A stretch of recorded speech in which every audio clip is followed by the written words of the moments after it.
Hello again. We are Chris Lee, Max Barr, Blake Lovell of Southeastern 14 here to preview, and predict. Review. What is that?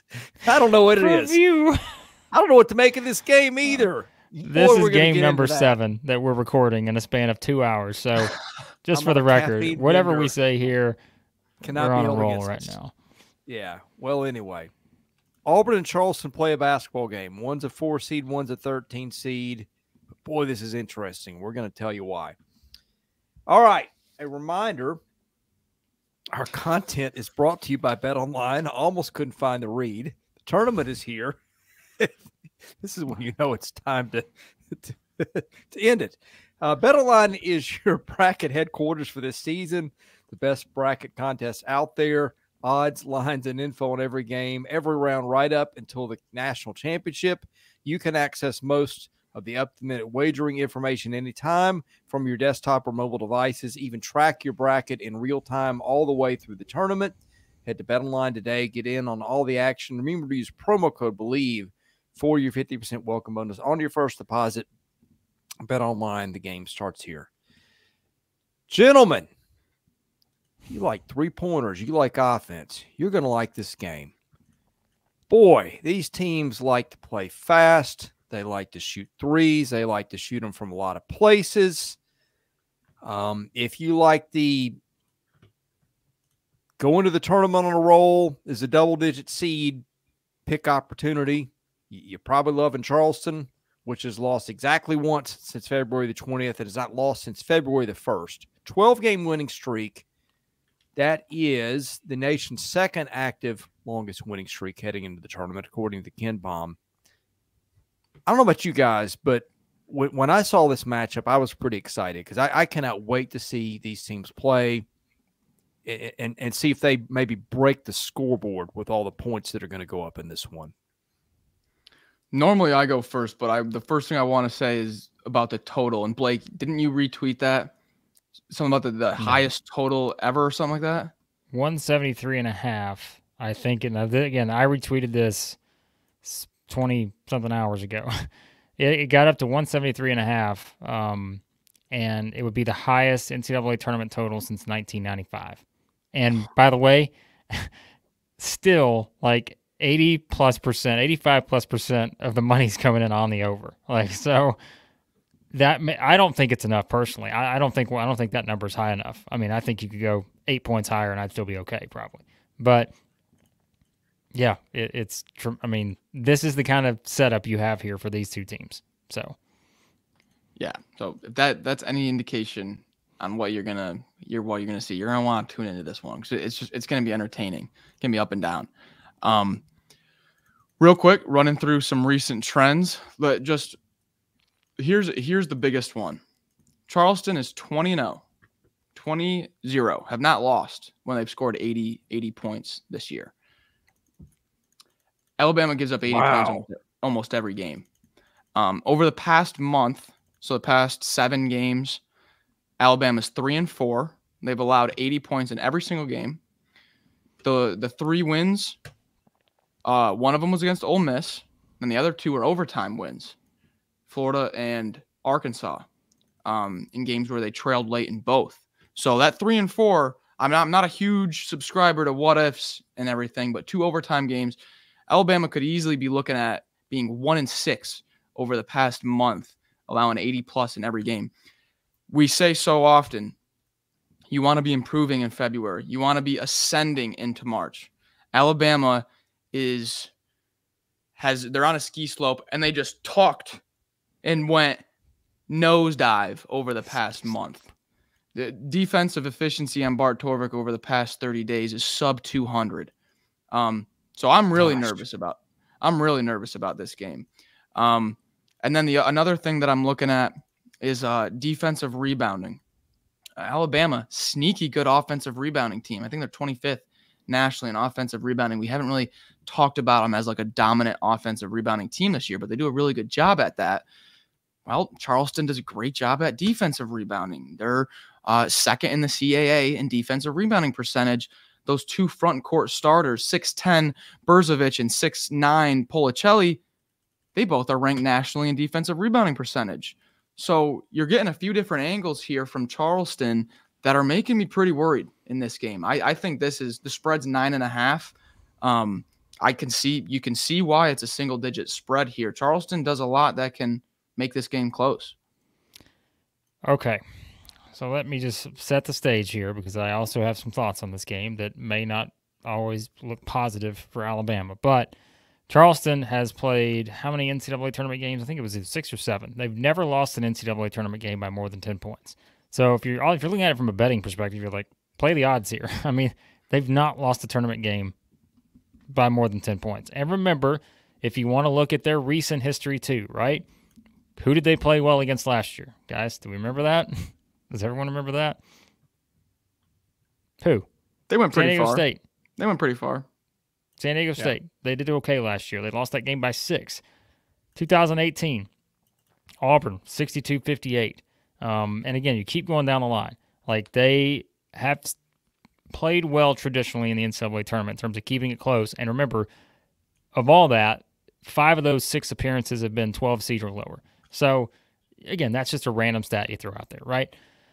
So, if I'm sure there are people watching who saw the numbers that I put out on Twitter, I was simply sharing information because it's our job to look at the trends. Because let me just tell you, it sounds like there are a lot of people out there that may be Charleston basketball experts. We don't get a chance to watch Charleston every single game this season, right? We cover the SEC. So our job going into the NCAA tournament is to start studying the other team as hard as we can to give you guys the best possible matchup-based analysis we can give you. And so what did I start doing? I started really looking at the numbers because you guys know how much I love the computers. But for some reason, I decided to go check Torvik and the computers. Bart Torvik. I decided to go check him yesterday and see, okay, what is Charleston doing well right now? That's where I'm going to start. And it also had to do with the line movement. Max said, let's start at like 10 or 10.5, I think. Got down to 9 on Monday. And by the way, I may have snagged that at -9 for the Crimson Tide, but I just, maybe we had something to do with moving that line. But I think it's one of those things where more you start to study Charleston and you compare and contrast what these two teams are doing. I am simply going to give you the numbers that I saw. Stats never tell the full story. My goodness, if anybody has said that this season, it's me. I always go all in and say, hey, we can't just look at the stats here. You got to look at other things. You got to look at the eye test, all this other stuff. Since February the 21st, why did I use February 21st as a qualifier? Because it's the last month. It's a month. You have a month time span leading up to the NCAA tournament. Since then, offensive rank, Charleston 18th, Alabama 22nd. Nope. Okay, great. Perfectly fine. Not a lot of difference there. Defensive rank, Charleston 99th, Alabama 234th. Oh. This is the one that stunned me. Absolutely stunned me. Since February 21st, 3-point percentage, Charleston 42.2%, 9th nationally. Alabama 28.9%, 309th nationally over the past month. Man. Say that again? Since February 21st, Charleston is shooting 42.2%, 9th in the country. Alabama is shooting 28.9%, 309th nationally. If you look at the game, go to the game by games, Chris. Look at how poorly they've shot the ball. I'll give it to you right now, and we'll get back to the stats. So go back to, let's see, the Florida game, February 21st. They went 8 of 32, 6 of 17 against Kentucky, 35%. They did go 15 of 37 against Ole Miss, 40.5%. Tennessee, 9 of 37, 24%. Florida, 5 of 23, 22%. Arkansas, 9 of 30, 30%. Florida, 6 of 25, 24%. Man. They've not shot the ball well. And so that, I think, I'll mention in a second when we start to go into the game a little bit more. But that's one thing that really stood out to me is like, man, they're not shooting it well. Effective field goal percentage defense since February 21st. Charleston, 49.5%, 137th. That's not great. Alabama, 54.4%, 292nd. That's also not great. 3-point defense, pretty much the same. And this is why I put this on there, because 3-point defense, these two teams kind of been even, 158 to 172. So Alabama will have their chances against this Charleston team. This is not a defensive juggernaut by any means. But I think it would absolutely be silly to look at this and say Alabama, who has defensive issues, should not be concerned against a team that clearly finds a way to get open threes and make open threes at one of the best rates in the country. That's all I'm saying by this. People just, look, I had some good discussion, Max. I mean, it's Twitter. We know how Twitter works, but there were some good people, and we had some great discussions. But there were also some people that you would have thought I was Jack Black taking Baxter Burgundy and punting him over the San Diego Bridge, because I just these are just numbers. And I also want to point this out too. I tend to, and maybe this is where I do go wrong sometimes, but I don't necessarily care what a team did in November or December anymore. I care what a team's doing now, because the team you had in November, December is much different than the team you have now.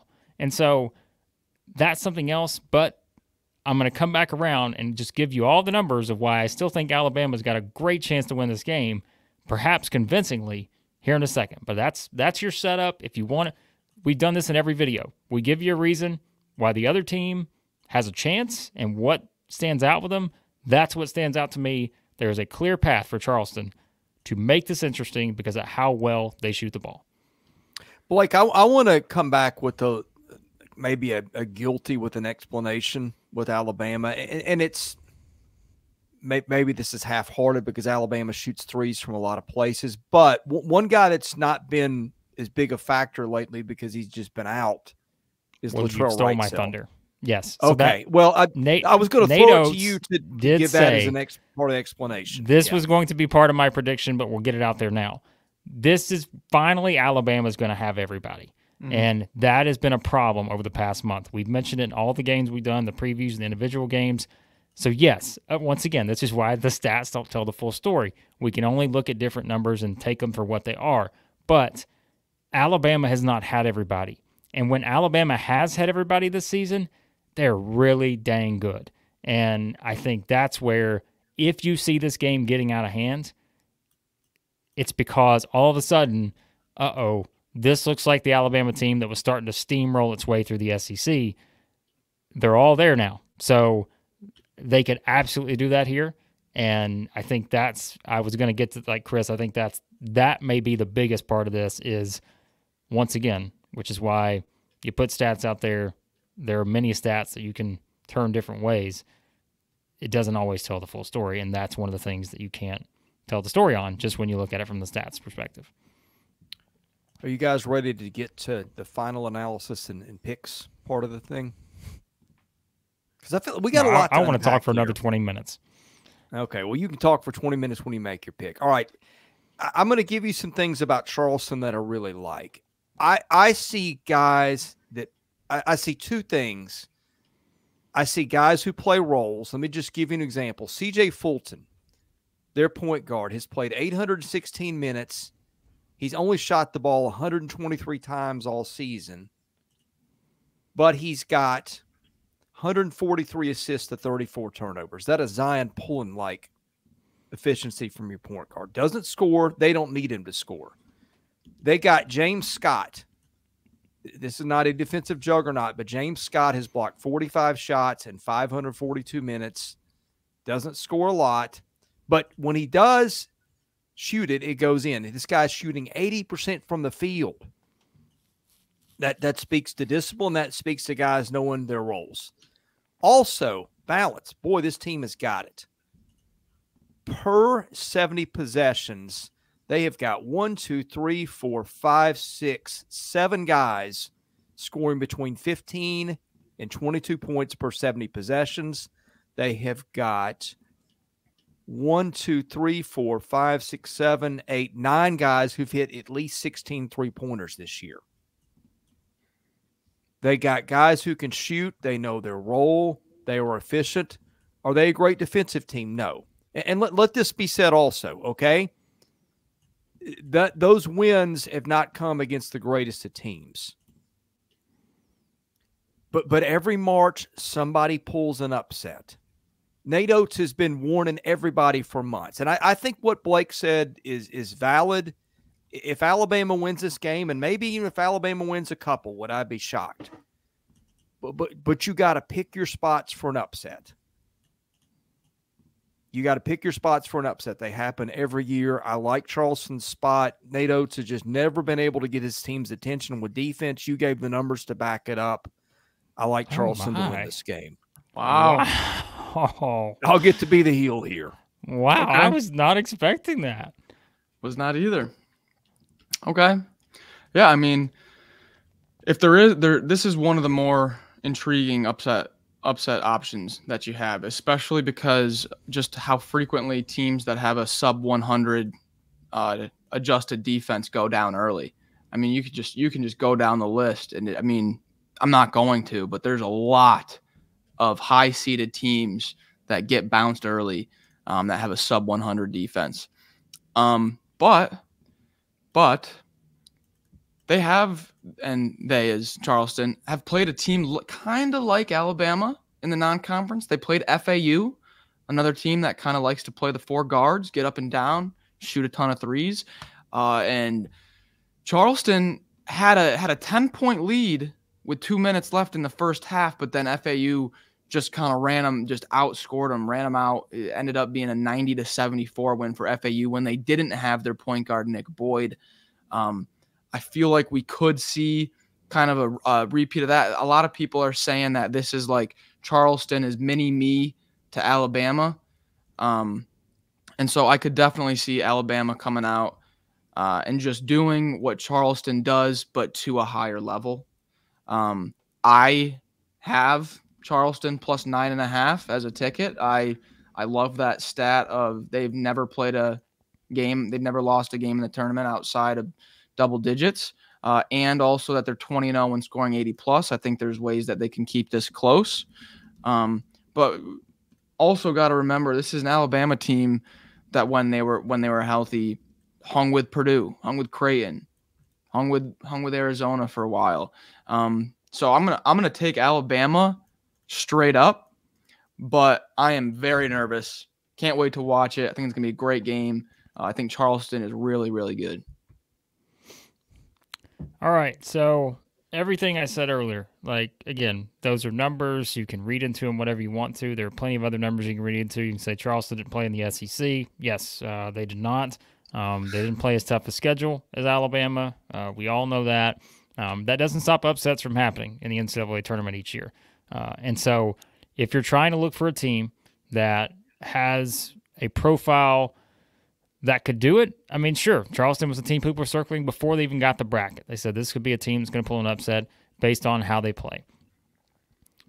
To me, this is one of the games in this NCAA tournament that is a lock, and both at the same time feels like it has the highest variance of any game, meaning the outcome here, because of how these two teams need to play and need to win. And I mean a lock in that I think it's a lock that this game's going over 180 points. Like, I absolutely think both of these teams are putting up a ridiculous amount of points here. So that's the lock, not the pick. The number of points being put up, I think, is a lock here. But there is one thing that I came back to on this, and I'm like, you kind of have to go with what got you here. The person, a.k.a. me, who said on December the 20th, after Alabama lost to Arizona to be 6-5 or whatever, we were making our bold predictions for the SEC. I said I still think Alabama's going to win the SEC because they're going to go outscore people. And when I look at the teams that Alabama has lost to this season, guess what? The majority of those teams have been top 15-ish type offensive teams in the country. Like, we're talking Kentucky, Florida, Tennessee, Auburn. Again, don't quote me on if it's top 15, all these teams, but they're around that range, okay? You know, Arizona, Creighton, Purdue, all those teams, Clemson, Ohio State, those aren't even, you know, Ohio State was 37, so that wasn't a bad offensive team when all was said and done. So Charleston is a little bit lower than that. They're at 58, and they've not played the schedule that all those other teams have played.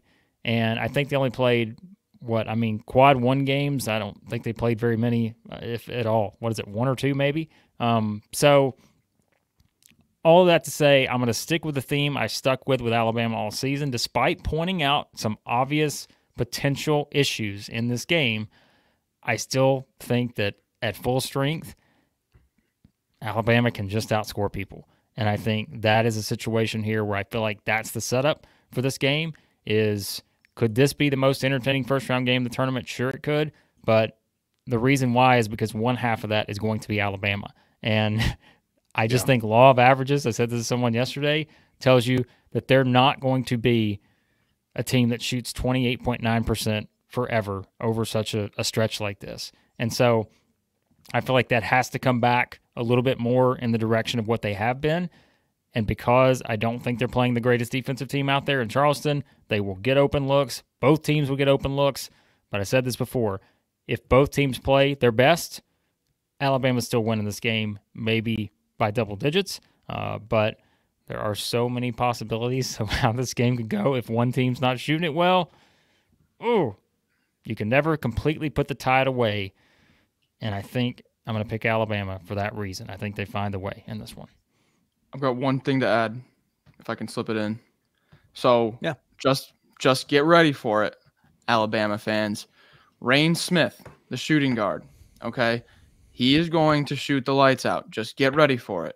He's hit 4+ threes in like 15 games this year. I don't know the exact number. I know it's double digits. He's hit 5+ in 9 games. I know that. This guy had a game where he went 9 for 20 from 3 this year. Like, he is one of the best 3-point shooters in the nation. So I'm just warning everyone. When you turn the game on and you're like, who is this Smith guy that has 3 threes at halftime? He does that every single game. It's part of the offense. Just get ready. One more thing to add here too, and this is kind of because this is the last video we're recording. I think this is worth tying in. We didn't mention every single video, but I think what we're going to see this year is when you have games like this, can teams match the physicality of the SEC teams? Because everybody talks about how the Big Ten's physical and all this other, but like there are so many plays that are made with just like the contact plays. Now this one, you've got two teams shoot a lot of threes, so you may not have as much contact. But I do think this is one where Alabama's big guys, who many times this year we thought could even be overmatched in some situations against the Janai Brooms of the world, against some of the other bigger guys in the SEC, it's not necessarily that case. And so I think that also helps Alabama a little bit. So yeah, this is a basketball watcher's dream right here. If you love just the game up and down, 3-pointers everywhere. So yeah, I can tell you, Barstool Big Cat will be on the over in this one. I guarantee it. I'm on the over without question. I don't think there's a more entertaining game. I mean, I cannot name a more entertaining game in terms of just what I'm looking forward to sitting down and anticipating here. That's how I like to see my. By the way, Rain Smith hit 109 3-pointers, 22-pointers all year, max. But one more thing, because I don't think we talked about it, and my goodness, I can't believe we're going 23 minutes on this, although it's us, and so I can. This could be a game that Mark Sears just puts Alabama on his back. And, like, they've got a lot of help, but I could also see Mark Sears going for 38 points and just hitting everything in sight down the stretch. He's that good. We felt he got a little bit underrated nationally, although he did make second-team All-American, I think, right before we're doing this. So there's that. Yeah. I feel like we needed to get out of here with a little bit more of Mark Sears in the discussion. So don't forget too, Aaron Estrada has seen Charleston before. Scored 25 against them last year. Remember, he was at Hofstra. So 25 against them last year. I'm trying to see what the other. I think they only played once last year. The year before that, he had 28 against them, and I think the regular season finale. Then scored 19 against them. I think that was a tournament game.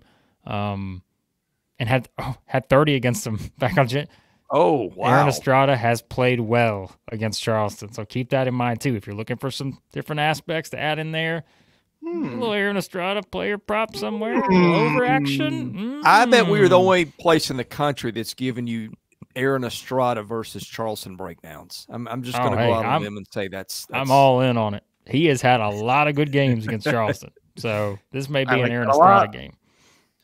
All right, we've made our beds on this one. Alabama fans, when you win this one, you can come yell at me. Leave these guys alone. I'll take the heat. So, all right. Thanks for watching. We'll be here to recap it later. For Max Barr and Blake Lovell, I'm Chris Lee. We're Southeastern 14, presented by BetOnline.